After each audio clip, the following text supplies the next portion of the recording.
أنا عندي سؤال. سؤالي هو: تعملوا إيه مع الشخص المتنبئ اللي بيقعد معاك يتنبأ إن الحيطة دي هتقع إن العربية دي هتنفجر؟ أوقات كتيرة بتصدق معاه وأوقات لأ. بتبقوا عايزين تقعدوا معاه، بتبقوا عايزين تتكلموا، ولا محور الكلام كله بيبقى خارج إن أنت فعلا تتخيل، فلما بتتخيل الموضوع بيحصل؟ فاهمين أنا عايزة أوصل لكم إيه؟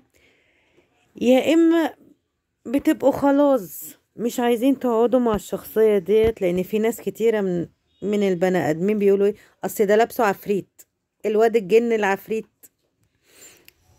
فاهمين انا عايزة اوصل لكم ايه؟ لما بتقعدوا مع الشخصيات ديت انتوا بتعملوا ايه؟ بتكملوا؟ بتبعدوا؟ بتفصلوا؟ هستنى منكم الاجابة بسرعة.